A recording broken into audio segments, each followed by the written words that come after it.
கிறிஸ்துவுக்குள் பிரியமானவர்களே, கர்த்தரும் இரட்சகருமாய் இயேசு கிறிஸ்துவின் ஈடிய நாமத்தினாலே உங்கள் யாவருக்கும் என் அன்பின் வாழ்த்துக்களை தெரிவித்துக் கொள்கிறேன்.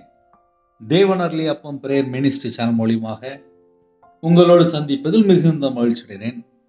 தினம்தோறும் அதிகாலை வேளையிலே 3 மணிக்கு பரிசுத்த வேதாந்தத்திலிருந்து ஒரு பகுதியை தியானித்து அதிகாலை வேளையில் அபிஷேகங்களை பெற்றுக்கொள்ள, தேவனுடைய கிருபை பெற்றுக்கொள்ள புதிய நாளுக்காக நாம் ஜெபிக்கிறோம். இந்த வருஷத்துக்காக தேவன் நமக்கு தந்த வாக்குத்தத்தம், சோதனை காலத்திற்கு தப்பும்படி நானும் உன்னை காப்பேன். ஹல்லேலூயா. சோதனை காலத்திற்கு தப்பும்படி நானும் உன்னை காப்பேன். இன்னைக்குள்ள செய்தி என்ன அப்படின்னா, 1 கொரிந்தியர் 13ஆம் அதிகாரம் 1 முதல் 10 ஆகிய வசனங்கள். நான் மனுஷர் பாஷைகளையும் தூதர் பாஷைகளையும் பேசினாலும் அன்பு எனக்கிராவிட்டால் சத்தமிடுகிற வெண்கலம் போலவும் ஓசையிடுகிற கைத்தாளம் போலவும் இருப்பேன். சில குடும்பத்திலே நல்ல அந்நிய பாஷை பேசுவாங்க. அவங்களுடைய வாழ்க்கையிலே அன்பு இல்லை அப்படின்னா ஒண்ணுமே இல்லை அப்படின்னு சொல்லி முடிச்சிட்டார். இன்றும் கூட எத்தனையோ தேசத்துக்குள்ளே இணைந்திருக்கிறீங்க.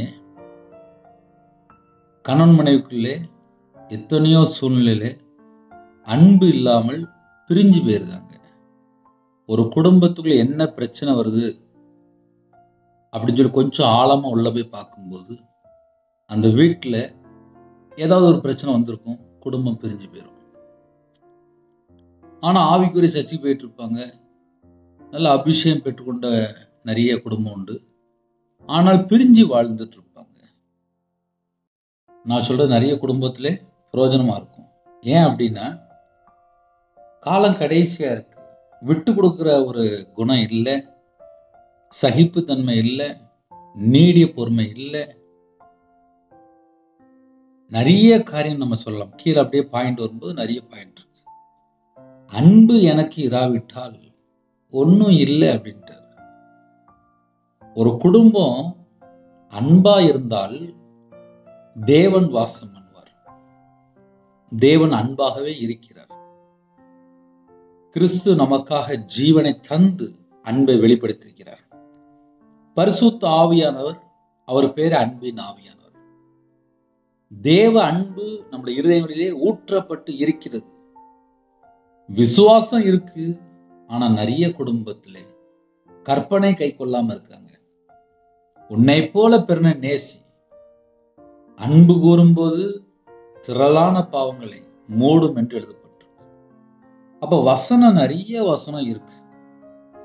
ஒரு குடும்பத்துல எங்க பிரச்சனை ஆரம்பிக்கி அப்படின்னு பார்க்கும்போது, கல்யாணம் முடிஞ்ச புதுசுல ரொம்ப அன்பா இருப்பாங்க.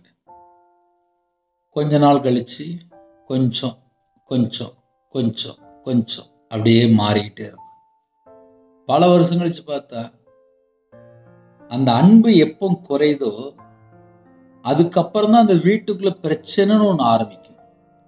நான் ரொம்ப நார்மலா சிம்பிளா வாழ்க்கையில எப்படி நம்ம நடக்கிறோமோ அந்த மெத்தட்ல பேசிட்டு இருக்கேன். ஒரு குடும்பத்திலே அன்பு கூர்ந்தால் அந்த குடும்பம் சூப்பரா இருக்கும். ஒரு குடும்பத்திலே 72 இல்லை 73 வயசு இருக்கும். ஒரு 3 வருஷம் முன்பாக இறந்து போயிட்டாங்க. கேன்சர்ல ஒரு 6 மாசம் வீட்டில் படுக்கையில் இருந்தாங்க. பிள்ளைலாம் இருக்கு. ஆனா கொரோனாக்கு அப்புறம், அந்த கொரோனா நேரத்தில் 2வது கொரோனால ஹாஸ்பிட்டலு ரொம்ப கூட்டு போக முடியல. ஏன்னா நிறைய இடத்துல மரணம் நடந்துட்டு இருந்துச்சு. வீட்டில் வச்சு பார்த்தாங்க.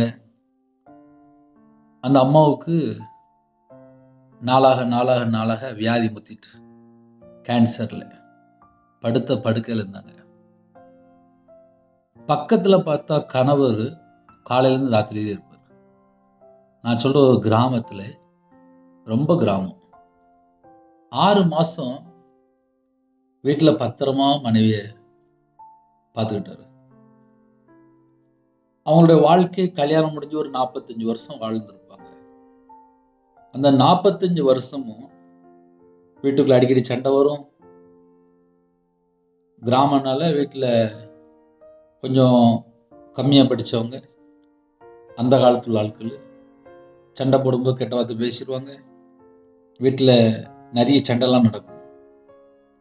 ஆனால் பரிபூரணம் அப்படிம்பாங்கல்ல, அந்த கடைசி காலத்தில் கேன்சரில் பாதிக்கப்பட்டிருந்தா கூட கூடையே இருந்து பார்த்துக்கிட்டா அப்படி பிள்ளைலாம் இருந்துச்சு. ஆனால் இன்னைக்கு உள்ள ஸ்டேஜ், இப்போ நம்ம கடைசி காலத்தில் வாழ்கிறோம்ல, கல்யாணம் முடிஞ்சு 3 மாதம் 4 மாதத்துக்குள்ளே வேண்டான்னு சொல்லி டைவர்ஸ் வரையே போயிருந்தாங்க. 1 வருஷம் 1.5 வருஷத்துக்குள்ளே டைவர்ஸ் ஆகி முடிஞ்சிருக்கு. அப்படியும் இப்போ லேட்டஸ்ட்டாக ஒரு குடும்பத்தை பார்த்தேன். கேட்டதெல்லாம் கொடுத்து கல்யாணம் முடித்தாங்க. சின்ன ஏதோ ஒரு கருத்து வேறுபாடு கேட்டால் பிரச்சனை வேற மாதிரி போய் முடிச்சிட்டாங்க. அன்பு எனக்கு இராவிட்டால் ஒன்றும் இல்லை. நிறைய குடும்பத்தில் கோடி கணக்காக சொத்து வச்சிருப்பாங்க, அன்பு கூட யாரும் இருக்க மாட்டாங்க. நான் சொல்ற செய்தி ஆழமா இருக்கு. சில குடும்பத்திலே கவனிக்க ஆரம்பிச்சிருப்பீங்க. ஒரு வீட்டில் 2 பேர் 4 பேர் இருக்கிறாங்க அப்படின்னா அந்த வீட்டில் அன்பு இருக்கா? ஏன்னா நிறைய வீட்டில் வரக்கூடிய அந்த ஜெப குறிப்பு என்ன சொல்லி பார்த்தா சமாதானம் இல்லை. ஒரு பக்கம் பார்த்தா கடன் பிரச்சனை, ஒரு பக்கம் பார்த்தா குடும்பத்துல பிரச்சனை. ஆனா சில வீட்டில் இப்ப என்ன இல்லைன்னா அன்பு இல்லை. அன்பு இல்லை, அதுதான் பிரச்சனை. எப்போ பார்த்தாலும் சண்டை போடுறது, நிம்மதி இல்லாத வாழ்க்கையா இருக்கு. அன்பு எனக்கு இராவிட்டால் ஒன்னும் இல்லைன்னு சொல்லி முடிச்சிட்டாரு. நான் தீர்க்க தரிசன வரத்தை உடையவனா இருந்து சகல ரகசியங்களையும் சகல அறிவையும் அறிந்தாலும் மலைகளை பேர்க்கத்தக்கதாக சகல விசுவாசம் உள்ளவனாய் இருந்தாலும் அன்பு எனக்கிராவிட்டால் நான் ஒன்றுமில்லை என்று அப்போஸ்தலனாகிய பவுல் ஐயா சொல்றார். அஸ்திபாரம் என்ன அப்படின்னா, ஒரு வீட்டில் அன்பு இருந்தா மட்டும்தான் கடைசிவரையே இருக்க முடியும். நிறைய குடும்பத்தில் கல்யாணம் முடிஞ்சதுக்கு அப்புறம் விட்டுட்டு போயிருந்தாங்க. என்னெல்லாமோ நடக்கு. ஏன்னா காலம் கடைசியா இருக்கு. இப்போ கடைசி காலத்துல சில குடும்பத்துல ஜெபகுறிப்பு வருது. என் பிள்ளை வெளியில இருக்கா, 35 வயசு 40 வயசு 37 வயசு, திருமணம் வேண்டாங்கிறா, நான் இப்படியே இருக்கிறேன் அப்படிங்க. கல்யாணமே வேண்டாங்கிறாங்க. வீட்டுக்கு பணம் அனுப்பி வைக்கிறாங்க, ஆனா கல்யாணம் மட்டும் வேண்டாங்கிறாங்க. நிறைய குடும்பத்துல இப்போ கல்யாணம் வேண்டாங்கிறாங்க. அம்மா அப்பா வார்த்தைக்கு கீழ்ப்படிய நிறைய குடும்பத்துல அடுத்தடுத்த ஸ்டேஜ் போயாச்சு. அன்பு எனக்கு இராவிட்டால் நான் ஒன்றுமில்லை.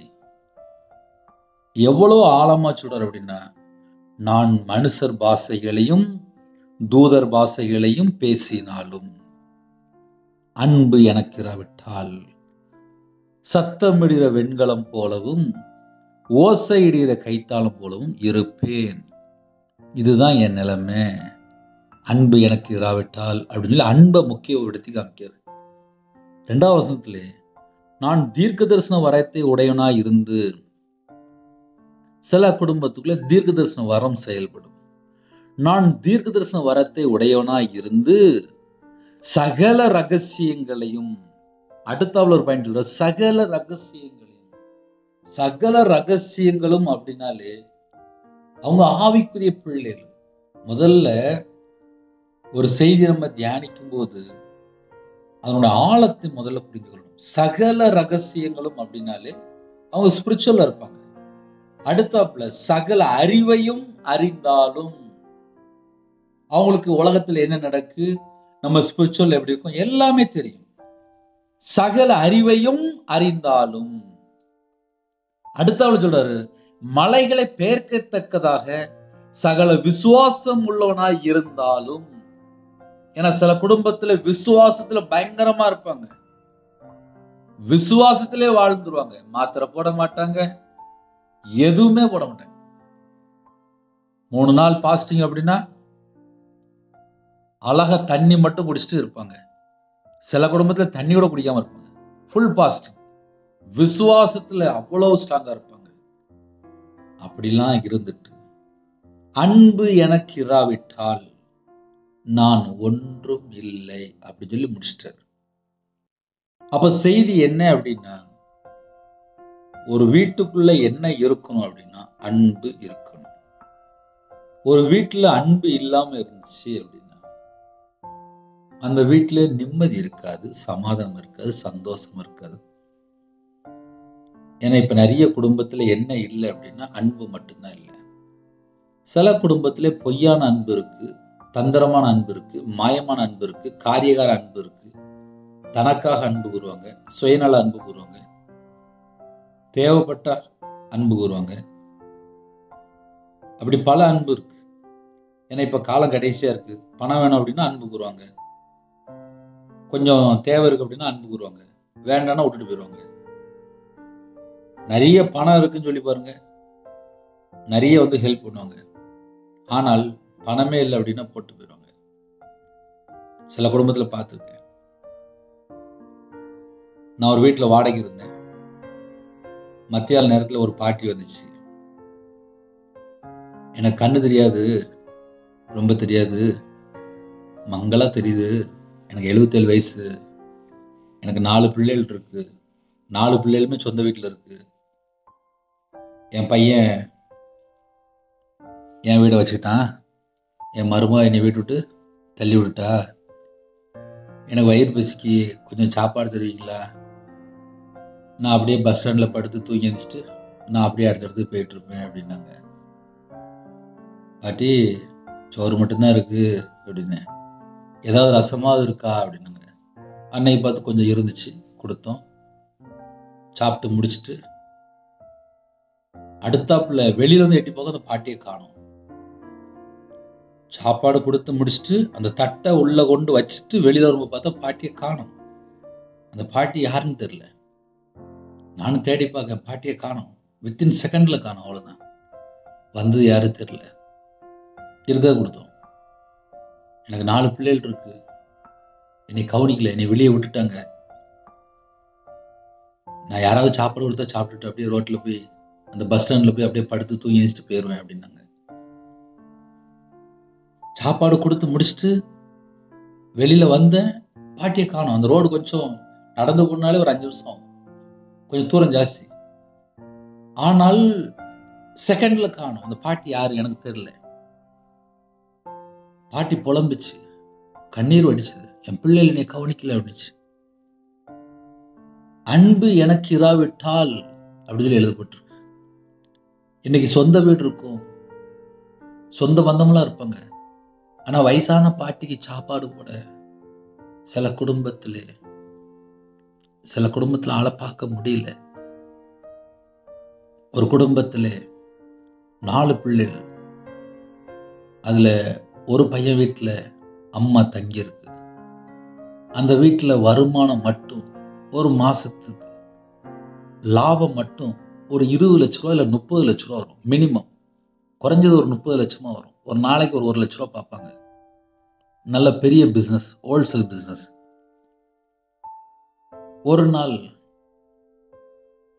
அந்த இடத்துல உள்ள சபை ஊழியர் சொன்னாரு, இந்த மாதிரி மருமகளுக்கும் மாமியாருக்கும் ஒத்து போகல, அதனால மாமியார் வீட்டை விட்டு போயிட்டாங்க.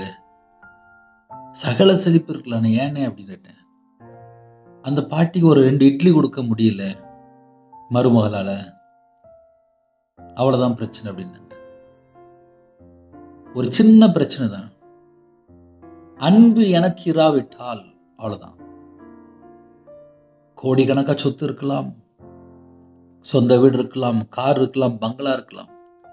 ஆனா இன்னைக்கு அன்பு கூற வீட்டுல 4 பேர் இருக்கிறாங்களா? அதுதான் செய்தி. அன்பு இல்லைன்னா அந்த வீட்டுக்குள்ள நிம்மதி இருக்க மாட்டேங்குது. ஏன்னா நானும் வாழ்ந்துட்டு தான் இருக்கேன். எனக்கும் குடும்பம் இருக்கு, எனக்கும் ஃபேமிலி இருக்கு. நானும் அந்நிய பாஷை பேசத்தான் செய்யறேன். ஆனா அன்பு எனக்குள்ள இல்லைன்னா என் வீட்டில் நிம்மதி இருக்காது. அன்பு கூர்ந்தா மட்டும்தான் இயேசு கூட இருப்பார். கர்த்தருடைய பிள்ளைகள் அதிக அளவில் இணைந்திருக்கிறீங்க. உங்க வீட்டில் எல்லாரும் ஆரோக்கியமா சந்தோஷமா இருக்கிறீங்களா? அன்பு கூறுறீங்களா? அன்பு எனக்கு இராவிட்டால் நான் ஒன்றும் இல்லைன்னு சொல்லி அப்படியே தாழ்த்துறாரு.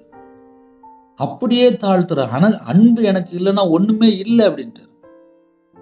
அப்ப ஆவிக்குரிய பிள்ளைகள் சில குடும்பத்துல தீர்க்க தரிசனம் வர இருக்கும், அந்நிய பாஷை பேசிட்டு இருப்பீங்க, தூதர் பாஷை கூட பேசிட்டு இருக்கலாம், சகல ரகசியம் கூட உங்களுக்கு தெரிந்திருக்கலாம், சகல அறிவு கூட உங்களுக்கு இருக்கலாம், மலைகளை பெயர்க்கத்தக்கதா விசுவாசம் கூட இருக்கலாம், சகல விசுவாசம் கூட உங்களுக்கு இருக்கலாம். ஆனால் அன்பு மட்டும் இல்லைன்னு வச்சுக்கோங்களேன், ஒண்ணுமே இல்லை. ஒரு குடும்பத்துக்குள்ளே எய்ட்ஸ் வியாதின்னு சொல்லி போன் வருது, பிளட் கேன்சர்ல சின்ன பிள்ளைகள் ஹாஸ்பிட்டல் அட்மிட் பண்ணிருக்காங்க, 7 வயசு 8 வயசு, கிட்னி பிரச்சனையில் இருக்காங்க, ஸ்ட்ரோக் பிரச்சனையில் இருக்கிறாங்க, 30 வருஷமா படுக்கையில் இருக்கிறாங்க, கட்டிலே படுத்திருக்காங்க 30 வருஷம். எத்தனை குடும்பத்தில் எத்தனை ஜெபகுறிப்பு தெரியுமா? அவங்க வீட்டில் போய் பார்த்தா தெரியும். கணவரோ மனைவியோ அவங்களுக்கு ஒவ்வொரு நாளும் கவனிச்சிட்டு இருப்பாங்க. 2008 எனக்கு உடம்பு சரியில்லை, ஹாஸ்பிட்டலில் போய் படுத்துட்டேன். டாக்டர் சொல்லிட்டாங்க இவன் பிழைக்க மாட்டான் அப்படின்ட்டாங்க. கையெழுத்துலாம் வாங்கியாச்சு. ஆனால் கர்த்தருடைய கிருபையினாலே 48 மணி நேரம் கழிச்சு ஆப்ரேஷன் சக்ஸஸ். ரவிராஜ் பிழைச்சிக்கிட்டான். இந்த நிமிஷம் வரையும் உயிரோட இருக்கேன். ஆனால் ஒரு 6 மாதம் அந்த உடம்பு சரியில்லாமல் இருக்கும்போது ஒவ்வொரு நாள் சின்ன பிள்ளையை கவனிச்சது போல எங்கள் வீட்டில் என்னை கவனிச்சுக்கிட்டாங்க. அதனால தான் இன்னைக்கு உயிரோட இருக்கேன். அன்பு ஒரு வீட்டுக்குள்ள இல்லை அப்படின்னா போட்டுட்டு போயிடுவாங்க. ஏன்னா காலம் கடைசியா இருக்கு. ஒரு குடும்பத்தில் ஒரு சகோதரன் ஜிஹெச் ஹாஸ்பிட்டல்லேருந்து எனக்கு ஒரு ஃபோன் வச்சு, நான் 15 நாளில் படுக்கையாக இருக்கேன், என் மனைவி என்னை விட்டுட்டு போயிட்டா, எனக்கு அம்மா அப்பா இல்லை, பிள்ளைகள் இல்லை, மனைவி மட்டும்தான் விட்டுட்டு போயிட்டா, ஏன் விட்டுட்டு போயிட்டாங்க அப்படின்னு சொல்லி கேட்டேன்.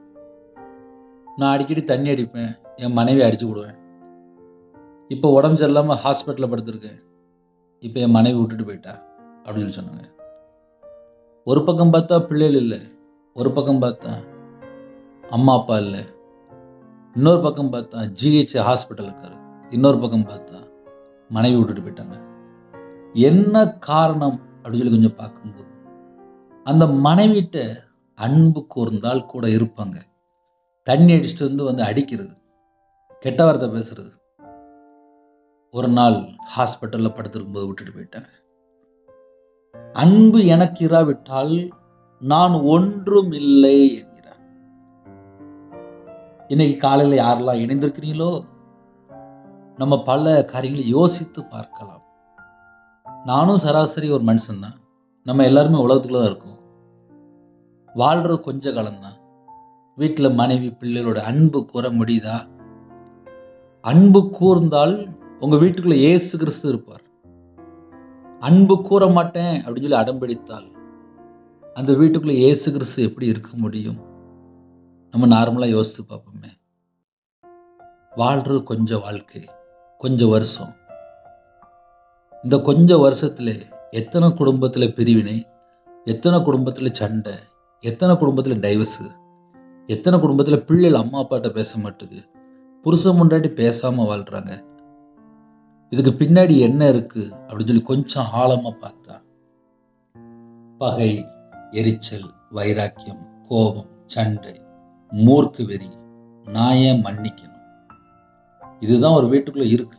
நான் சொல்றது உண்மையா பொய்யா? அதனால யாரெல்லாம் இணைந்திருக்கிறீங்களோ உங்க வாழ்க்கையிலே கர்த்தர் கூட இருக்கணும், உங்க குடும்பத்திலே கர்த்தர் கூட இருக்கணும். இயேசு கூட இருந்தால் உங்க குடும்பம் மகிழ்ச்சியா இருக்கும். இயேசு கூட இருந்தால் போதும், மற்றதெல்லாம் தானா நடக்கும். அன்பு எனக்கு இராவிட்டால் நான் ஒன்றும் இல்லை என்கிறார்.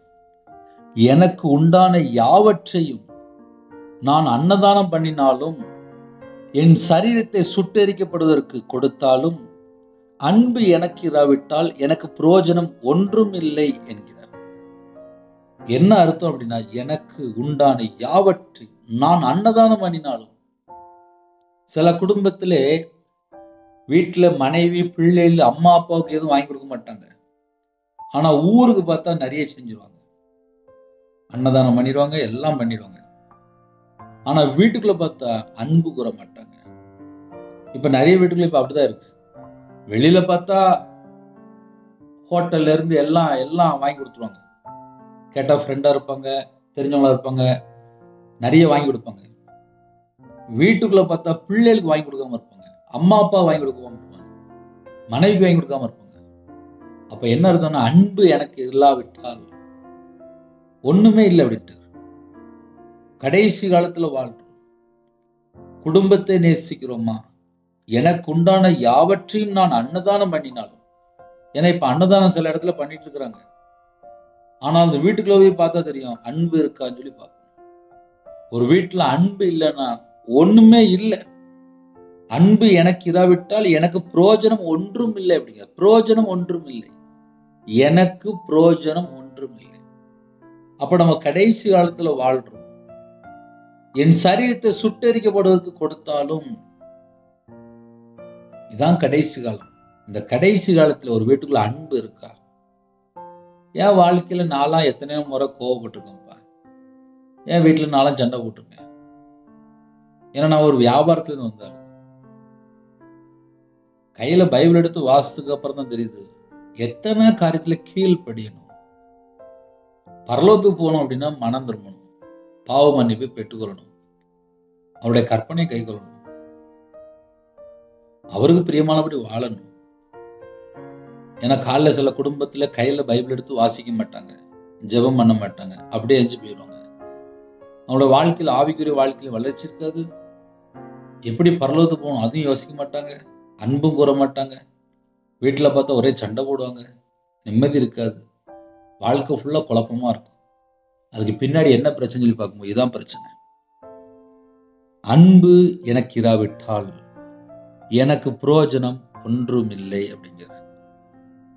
முதல் வசனம் சொல்றாரு அன்பு எனக்கு இராவிட்டால். ரெண்டாவது வசனம் சொல்றாரு அன்பு எனக்கு இராவிட்டால். மூணாவது வசனம் சொல்றாரு அன்பு எனக்கு இராவிட்டால். இப்போ கால வேளையில யாரெல்லாம் இணைந்திருக்கிறீங்களோ நம்ம கொஞ்சம் யோசித்து பார்க்கலாம். அன்பு எனக்குள்ள இருக்கா இல்லையா? ஏன்னா சில குடும்பத்துல தந்திரமான அன்பு இருக்கு, வஞ்சிக்கிற அன்பு இருக்கு, ஏமாத்துற அன்பு இருக்கு, பொல்லாத அன்பு இருக்கு, மாயமான அன்பு இருக்கு, தேவைக்காக அன்பு கூறுறாங்க. சில குடும்பத்துல தனக்காக சுயநலவத்துக்காக அன்பு கூறுவாங்க. இப்படி பல காரியங்கள் அன்பு கூறுவாங்க. கர்த்தருடைய பிள்ளைகள் உண்மையான அன்பு இருக்கா? அதை நம்ம கொஞ்சம் யோசித்து பார்க்கலாம்.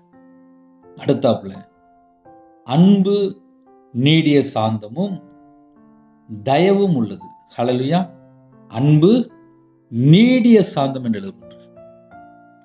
ஒருத்தவங்கள அன்பு இருந்தா நம்ம எப்படி கண்டுபிடிக்கலாம் அப்படின்னா, நீடிய சாந்தமா இருப்பாங்களாம். இதுக்கு அடுத்த சப்ஜெக்ட் என்ன அப்படின்னா, நம்மை நாமே ஆராய்ந்து பார்க்கலாம். அன்பு இருக்கு அப்படின்னா நீடிய சாந்தமும் இருக்கும், தயவும் உள்ளது என்று எழுதப்பட்டிருக்கு. ஒரு வீட்டுல சண்டை நடக்கு, கோவப்படுறாங்க, எரிச்சல் படுறாங்க, உடைக்கிறாங்க, இப்படிலாம் பிரச்சனை இருக்கும்போது வீட்டுல மனைவி பார்த்தா பொறுமையா இருப்பாங்க. என் கணவர் ஏதோ ஒரு காரியத்தினால கோவப்பட்டுட்டாரு, அவர் எப்போதும் கோவப்பட்டது இல்லை, இன்னைக்கு கோவப்பட்டாரு, ஒரு 10 நிமிஷம் கழிச்சு அரை மணி நிமிஷம் மாறிடுவார் அப்படின்னு சொல்லிட்டு பொறுமையா இருப்பாங்க. அவங்கதான் குணசாலியான ஸ்திரீ, அவங்கதான் புத்தியுள்ள ஸ்திரீ, அவங்கதான் வீடை கட்டுறாங்க. அந்த குடும்பம் நிலைத்து இருக்கும். அதுக்கப்புறம் பார்த்தா சந்தோஷமா இருப்பாங்க. ஏதோ ஒரு காரியத்துல ஒரு டென்ஷன், ஒரு கோபம். என் வீட்டுல என் வாழ்க்கையில நான் வியாபாரத்துல இருந்தனாலே நான் வியாபாரத்துல பல டென்ஷன்ல வீட்டுக்கு வருவேன், வந்து வீட்டுல ஏசி போடுவேன், கோவப்பட்டுருவேன். இதெல்லாம் என் வாழ்க்கையில் நடந்திருக்கு. ஆனால் இன்னைக்கு நான் கையில பைபிள் எடுத்து வாசித்து பார்க்கும்போது, அப்ப பழைய காலத்துல நான் வந்து ஒரு மிருக குணமா வாழ்ந்திருக்கேன், கர்த்தரை விட்டு நான் தள்ளி வாழ்ந்திருக்கேன், பைபிள் சட்டம் தெரியாம வாழ்ந்திருக்கேன். ஐயோ என் வாழ்க்கை இப்படியா இருந்துச்சு அப்படின்னு இப்போ நான் யோசித்து பார்க்கிறேன். இன்னைக்கு குடும்பமா இருக்கும். காரணம் என்ன? என் மனைவி பொறுமையா இருந்தா, கர்த்தருடைய பிள்ளைகள் பொறுமையா இருந்தா மட்டும்தான் பூமியை சுதந்திரித்துக் கொள்ள முடியும். பூமியை சுதந்திரிக்கணும் அப்படின்னா பொறுமை முக்கியம். ஆவிக்குரிய 9 கனியில் ஒரு கனி நீடிய பொறுமை. இன்னைக்கு நிறைய குடும்பத்துல என் வீட்டில் நிறைய உடைக்கிறாங்க அப்படின்னா அங்க நீடிய பொறுமை இருக்காது, அங்க ஆவிக்குரிய கனி இருக்காது. ஆவிக்குரிய கனி இல்லைன்னா வீடு 2 நாளாகும், 4 8 ஆயிரம், வீடு உடஞ்சிரும். ஒரு வீடு அப்படியே டம்முன்னு உடஞ்சிரும். ஒரு வீட்டுக்குள்ள வெடிகுண்டு விழுந்த மாதிரி இருக்கும். ஏன்னா அந்த வீட்டுக்குள்ள அன்பு இல்லைன்னா வீடு உடஞ்சிரும். சில வீட்டில் எப்போ பார்த்தாலும் சண்டை போடுவாங்க, ஏதாவது எடுத்து உடைப்பாங்க. அங்கெல்லாம் அன்பு இருக்காது. அன்பு இருக்கிற வீட்டில் சண்டை போட மாட்டாங்க. அன்பு நீடிய சாந்தமும் தயவும் உள்ளது. அடுத்தாப்புல அன்புக்கு பொறாமை இல்லை. ஆவிக்குரிய பிள்ளைகளை நான் பார்த்திருக்கேன், சண்டை போடுற பிள்ளையும் பார்த்திருக்கேன். அன்புக்கு பொறாமை இல்லை என்று எழுதப்பட்டிருக்கு. அன்பு தன்னை புகழாது. அன்பா இருக்கிறவங்க நீடிய சாந்தமா இருப்பாங்க, அவங்களுக்குள்ள தயவு இருக்கும். அதே நேரத்தில் பொறாமப்பட மாட்டாங்க, ஏன்னா அவங்களுக்குள்ள அன்பு கனி இருக்கு. அன்பு தன்னை புகழாது, புகழாது என்று எழுதப்பட்டிருக்கு. அடுத்தாப்புல அன்பு இருமாப்பாயிராது. டபுள் கேரக்டர்ல இருக்காது, ஒரே கேரக்டர் தான். அன்பு இருக்கிறவங்களுக்கு அயோக்கியமான செய்ய மாட்டாங்க. அயோக்கியமான செய்ய மாட்டாங்க அப்படின்னா வெட்கம், அவமானப்படுத்துற காரியத்தை செய்ய மாட்டாங்க. ஒரு குடும்பத்தில் அன்பு இருக்கு அப்படின்னா மற்றவங்களை மன்னிச்சிருவாங்க, ஏன்னா அவங்களுக்குள்ள அன்பு இருக்கு. மற்றவங்களை வெட்கப்படுத்துற மாதிரி எதுவுமே சொல்ல மாட்டாங்க, அவமானப்படுத்த மாட்டாங்க. அதே மாதிரி இருமாப்பா இதான் சொன்னோம்ல, தற்பெருமை, கர்வம், அதெல்லாம் உள்ள இருக்காது. சினம் அடையாது அப்படின்னு எழுதப்பட்டிருக்கு. கோபமே வராது. ஒரு குடும்பத்திலே அன்பின் அபிஷேகம் இருந்துச்சு அப்படின்னா அந்த வீட்டுல எவ்வளவு பெரிய பிரச்சனைனாலும் சமாளிச்சு வெளியில வந்துடுவாங்க. நான் பார்த்திருக்கேன்ப்பா, நான் பார்த்திருக்கேன். அன்பா இருக்கிறவங்களையும் பார்த்திருக்கேன், கோபப்படுறவங்களையும் பார்த்திருக்கேன், எரிச்சலா இருக்கிறவங்களையும் பார்த்திருக்கேன், சண்டை போடுறவங்களையும் பார்த்திருக்கேன், பிரிஞ்சு போற ஆளுகளையும் பார்த்திருக்கேன், வேணாம் சொல்லிட்டு உதறிட்டு போற ஆளையும் பார்த்திருக்கேன். சினம் அடையாது, கோபம் அடையாது என்று எழுதப்பட்டிருக்கு. காலம் கடைசியா இருக்கு. தீங்கு நினையாது. ஒரு ஆளுக்குள்ள அன்பு இருந்துச்சு அப்படின்னா தீமையான காரியத்தை நினைக்க மாட்டாங்க. அப்படின்னா என்ன அர்த்தம் அப்படின்னா அவங்க அழிஞ்சு போயிடணும், அவங்க நாசமா போயிடணும், அவங்க செத்துடணும், அவங்க நல்லா இருக்கக்கூடாது அப்படின்னு சொல்லி நினைக்க மாட்டாங்க. தீங்கு நினையாது, தப்பா கூட யோசிக்க மாட்டாங்க, தீமையா யோசிக்கவே மாட்டாங்க. ஒருத்தவங்களுக்குள்ள அன்பு அபிஷேகம் இருந்துச்சு அப்படின்னா அவங்க தீங்கு நினைக்க மாட்டாங்க. அநியாயத்தில் சந்தோஷப்படாமல், அநியாயத்தில் சந்தோஷப்பட மாட்டாங்க. ஆவிக்குரிய ஒரு கனியில முக்கியமான கனி அன்பு தான். முதல்ல அன்பு தான். அன்பு யாருக்கெல்லாம் இருக்கோ அவங்க அநியாயத்துல சந்தோஷப்படவே மாட்டாங்க. அவங்க நியாயமா வாழ சொல்லி முடிவு பண்ணிடுவாங்க. அவங்க நியாயமா தான் இருப்பாங்க. அவங்க அநியாயமா எதையுமே விரும்ப மாட்டாங்க. அநியாயமான எந்த ஒரு காரியத்தையும் விரும்ப மாட்டாங்க. தேவன் அருளி அப்போ பிரேயர் மினிஸ்டர் மூலமா டெய்லி கேட்குறீங்களா? நீங்க எல்லாம் ஆசீர்வதிக்கப்பட்டவங்க.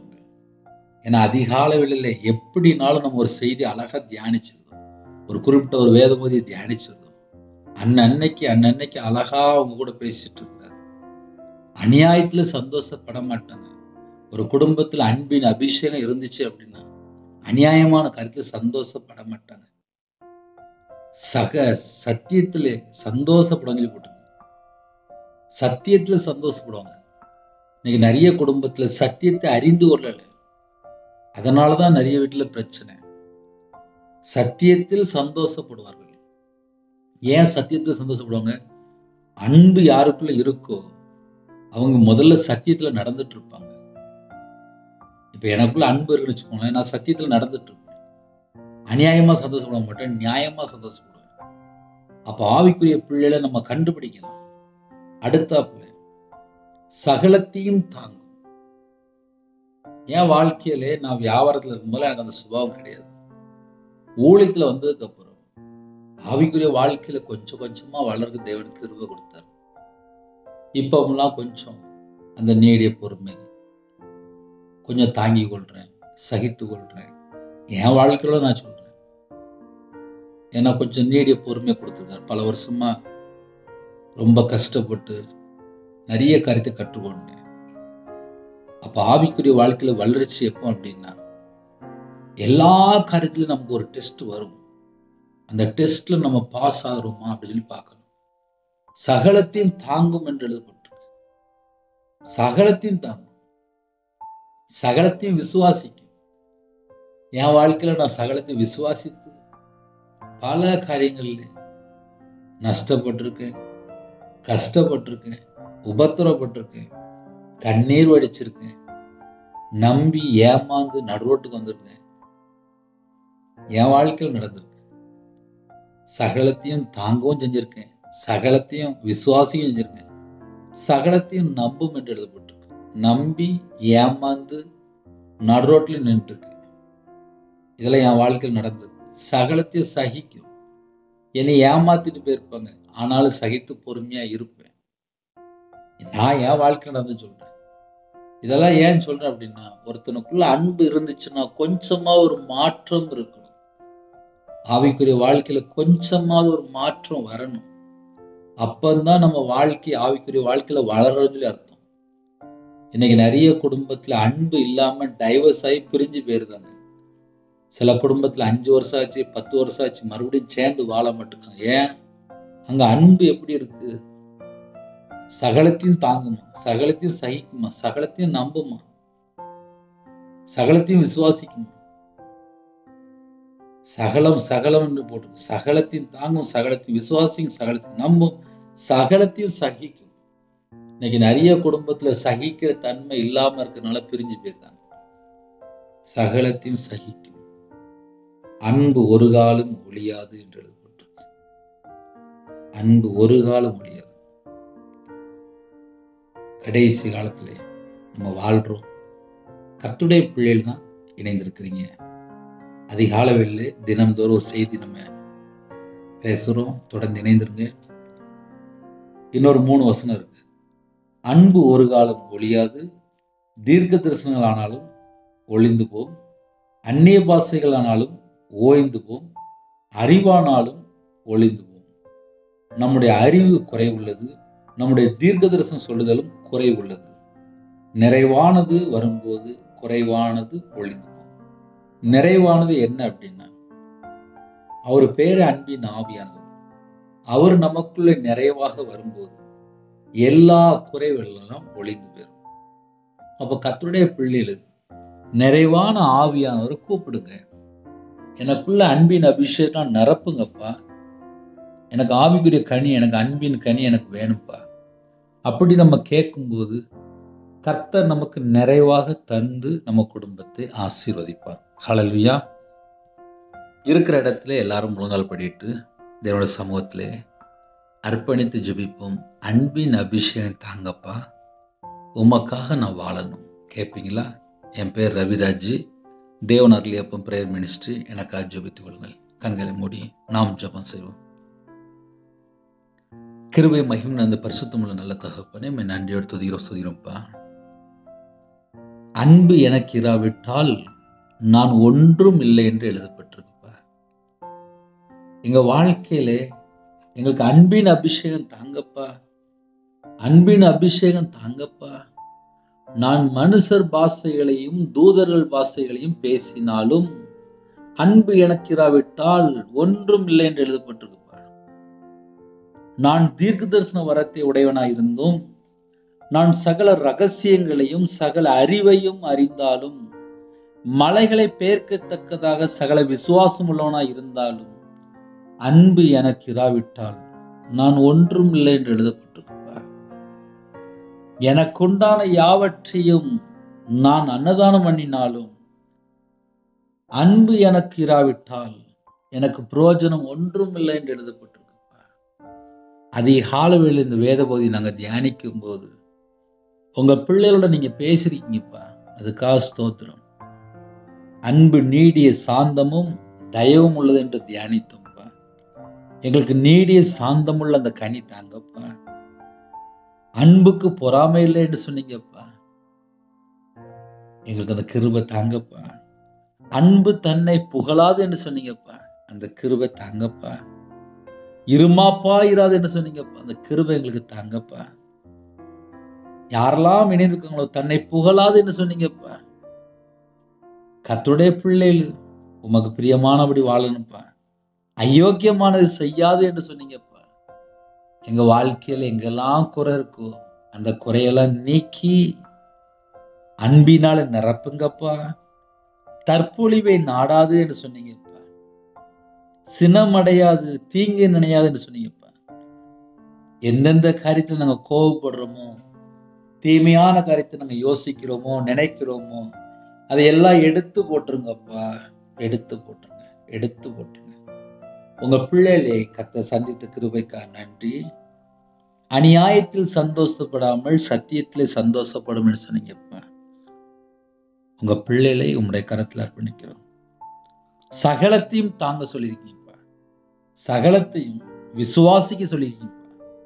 சகலத்தையும் நம்ப சொல்லியிருக்கீங்க. சகலத்தையும் சகிக்க சொல்லியிருக்கீங்க. அன்பு ஒரு காலம் ஒழியாதுன்னு சொல்லிட்டீங்கப்பா. உங்க பிள்ளைகளை உங்களுடைய கரத்தில் அர்ப்பணிக்கிறோம். கல்வாரி அன்பினால் நிரப்புங்கப்பா. தேவ அன்பினாலே உங்க பிள்ளைகளை நிரப்புங்கப்பா. யாரெல்லாம் ஜெபிக்கணும் அவங்களோட இதயத்துக்குள்ள தேவ அன்பு ஊற்றப்படட்டும். தேவ அன்பு ஊற்றப்படட்டும். தேவ அன்பு ஊற்றப்படட்டும். தேவ அன்பு ஊற்றப்படட்டும்பா. ஒவ்வொரு குடும்பத்தையும் அதிகாலையில சந்திக்கணும்பா. இந்த நாளைக்கான சிறு கிருபைக்காக உண்மை நன்றியோடு துதிக்கிறோம் சொல்கிறோம்ப்பா. அதிகால வேளையிலே உம்முடைய சமூகத்துல வந்து நிக்கிறோம்ப்பா. ஸ்தோத்திரம்ப்பா. ஸ்தோத்திரம், ஸ்தோத்திரம், ஸ்தோத்திரம், ஸ்தோத்திரம், ஸ்தோத்திரம். ரிமோ ஷந்தா டலபபா ரஹதுன மலஹரு ஷெதுன மரஹருது. ரிபாதுனா ஷந்தா டலப கபுது விக்கேதுன மரக்கபுது விக்கேதுன. எந்தெந்த குடும்பத்துல கர்த்தரை விட்டு தள்ளி போனாங்களோ, அன்பு கூறாமல் குடும்பம் பிரிந்து போயிருக்கோ, அந்த குடும்பத்தை கர்த்தர் அந்த நாளில் சந்திக்கணும்ப்பா.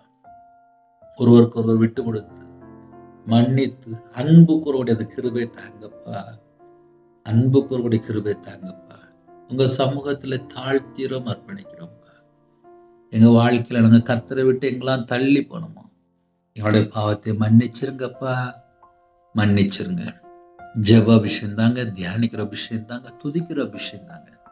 ரட்சிப்பின் வஸ்து தாங்க ராஜா. நீதியின் சால்வை தாங்கப்பா. துதியின் அபிஷேகம் தாங்கப்பா. யாரெல்லாம் அர்ப்பணிக்கணும் வெண் வஸ்திரம் தாங்கப்பா.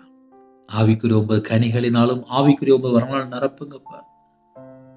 சில குடும்பத்துல தாழ்த்துறாங்கப்பா. அன்பு இல்லாம இருக்குப்பா. அன்பின் அபிஷேகம் நிரப்புங்க. கிறிஸ்துவுக்குள் ஆவிக்குரிய உன்னதமான சகலமான ஆசீர்வாதங்களால் உங்க பிள்ளை நிரப்புங்க. எல்லா குடும்பத்தையும் கர்த்தர் ஆசீர்வதிங்க. எத்தனையோ தேசத்துக்குள்ள இணைந்திருக்காங்க. அவனோட வாழ்க்கையில என்னென்ன சூழ்நிலை எல்லாவற்றையும் கர்த்தர் மாற்றி ஆசீர்வதிங்க. சிறு பிள்ளைகள் முதல் கொண்டு முதியோர் வரை எல்லா குடும்பத்தையும் கர்த்தர் தீர்காயுசந்து ஆசீர்வதிங்க. சுயம் சாகட்டும், 4 வார்த்தை சாகட்டும், ஜென்ம கிரியை அழிக்கப்படட்டும். இங்க இதயத்துக்குள்ளே பிதா குமாரன் பரிசுத்தம் மட்டும்தான் பார்க்கணும். நீங்க மட்டும்தான் பார்க்கணும். பிறந்த நாள் கொண்டாடுறாங்க, திருமண நாள் கொண்டாடுறாங்க. 100 மடங்கு கர்த்தர் தீர்காயுசந்து ஆசீர்வதிங்க. கர்ப்பத்தினியா ஜெபிக்கிறாங்க. கர்த்தர் மனம் இறங்கி கர்ப்பத்தினை ஆசீர்வதித்தாங்க.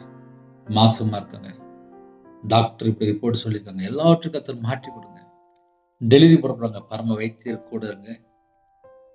பிள்ளைகளுக்கு வயசு அதிகமாயிட்டு போது, திருமணம் வேண்டாங்கிறாங்க. கர்த்தர் மாற்றித்தாங்க. ரட்சிக்கப்பட்ட குடும்பமா தாங்க. தடையெல்லாம் நீக்கிருங்க. திருமணம் முடிந்ததுக்கு அப்புறம் சமாதானம் இல்லாத வாழ்க்கை, அவங்களோட குடும்பத்துக்குள்ள சமாதானத்தை கட்டுடுங்க. டைவர்ஸ், கோர்ட்டு கேஸ் சொல்லி பல உபத்திரத்துல வாழ்றாங்க. எல்லா உபத்திரத்துல மாற்றி கொடுங்க. பாவ அடிமையில வாழ்றாங்க, விக்கிர வழிபாடுல வாழ்றாங்க, மாந்திரிய பில்லி சொல்லி ஏவல கட்டப்பட்ட நிலைமை, மதுவான அடிமை, போதை காரியங்கள், கஞ்சா பழக்கம், அந்த குடும்பம் ரட்சிக்கப்படணும். கர்த்தர் கிருபை செய்யுங்க. எல்லா சத்துரும் கிரியெல்லாம் வேரோட சுட்டெரிக்கப்படட்டும். வேரோட சுட்டெரிக்கப்பட்டு இயேசு கிறிஸ்து நாமத்தால் எரிந்தெறிந்து சாம்பலாட்டும். இயேசு கிறிஸ்து நாமத்தினால் எரிந்தெறிந்து சாம்பலாட்டும். இயேசு கிறிஸ்து நாமத்தினாலே எரிந்தெறிந்து சாம்பலாட்டும். ஒவ்வொரு குடும்பத்துக்கு விரோதமாக கிரியை செய்ற எல்லா பொல்லா தந்திரமான சர்ப்பத்து கிரியெல்லாம் இயேசு கிறிஸ்து நாமத்தினாலே எரிந்தெறிந்து சாம்பலாட்டும். இயேசு கிறிஸ்து நாமத்தினாலே எரிந்தெறிந்து சாம்பலாட்டும். ஒவ்வொரு குடும்பத்தை கர்த்தர் விசேஷமாக அப்பா அக்னினாலே நிரப்புங்கப்பா. அக்னினால் நிரப்புங்கப்பா. அக்னினால் நிரப்புங்கப்பா. பரிசுத்தவனால் நிரப்புங்கப்பா. யாரெல்லாம் தாழ்த்துறவங்களோ உங்க கிருபையால் நிரப்புங்க. யாரெல்லாம் தாழ்த்தணும் எல்லா குடும்பத்தையும் ஆட்டுக்குட்டி ரத்தத்தினால் கழுவி சுத்திகரிங்க. எல்லா குடும்பம் பரிசுத்தமாக்கப்படட்டும். இயேசு நாமத்தினாலே உங்க பிள்ளைகளுக்கு அப்பாவுடைய வல்லமையெல்லாம் நிரப்புங்க. அப்பா யாரெல்லாம் தங்களை தாழ்த்தணும் எல்லா குடும்பத்தையும் கர்த்தர் ஆசீர்வதிங்க. கர்த்தருடைய நாமம் மகிமைப்படுவதாக. மகிமையின் ஆவியானவரே உங்க பிள்ளையோட தங்கிருங்க. உங்க நாமம் மட்டும் மயப்படட்டும். இந்த நாளிலும் வேலைக்கு போறாங்க, ஆபீஸுக்கு போறாங்க, கம்பெனிக்கு போறாங்க, வியாபாரத்துக்கு போறாங்க, விவசாயத்துக்கு போறாங்க, படிக்கிற பிள்ளைகள் வேற ஒரு இடத்துல தங்கி படிக்கிறாங்க, பஸ்ல போறாங்க, கார்ல போறாங்க, ட்ரெயின்ல போறாங்க, ஃபிளைட்ல போறாங்க, கவர்மெண்ட் ஆபீஸ் எல்லாரையும் உங்களுடைய கரத்துல பண்ணிடும்.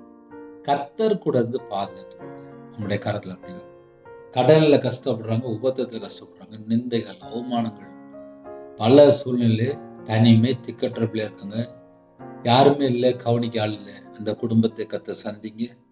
கர்த்தருடைய நாமம் மகிமைப்படுவதாக. குறைகள் குற்றங்களை மன்னிங்க, பரிசுத்தப்படுத்தி ஆசுரிங்க. உங்க பிள்ளைகளை தீர்காயுசு தந்து ஆசுரிங்க. இந்த நாளுக்குள்ள எல்லா தேவைகளும் சந்திங்க. கடன் பிரச்சனை எல்லாவற்றுக்கும் ஒரு முடிவு கொண்டு வாங்க. படிக்கிற பிள்ளைகள் ஃபர்ஸ்ட் ரேங்க் எடுக்கணும். தேவனர்களியப்பம் பிரேயர் மினிஸ்டர் மூலமா இணைந்திருக்க எல்லா குடும்பமும் இயேசு கிறிஸ்து ரத்தத்தினால, இயேசு கிறிஸ்து நாமத்தினாலே பரிபூரணமாக ஆசீர்வதிக்கப்படட்டும். கர்த்தருடைய நாமம் மகிமைப்படுவதாக. எத்தனையோ தேசத்துக்குள்ள இணைந்திருக்காங்க. எல்லா ஜனங்களையும் உங்களுடைய கரத்தில் அர்ப்பணிக்கிறோம்.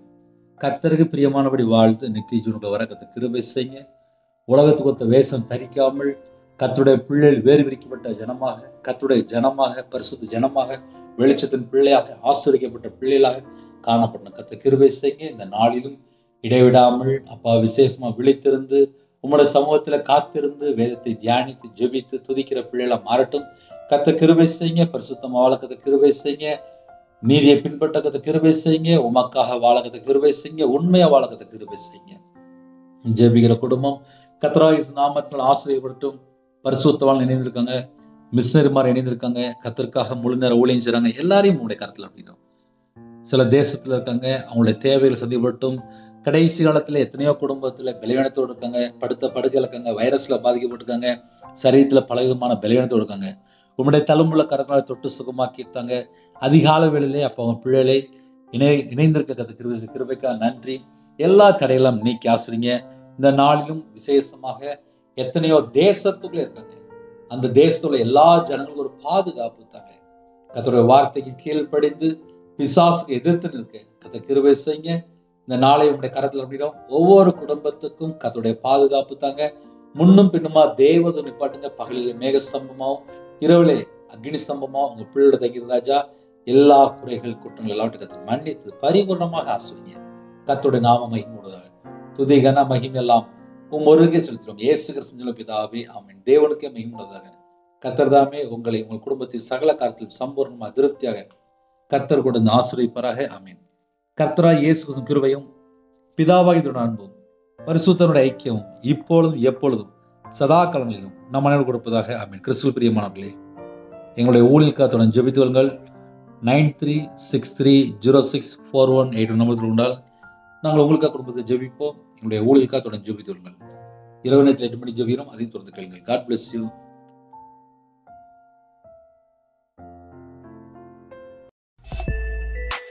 Thanks for watching. Please subscribe our channel. Click the like and share. Click the bell. God bless you.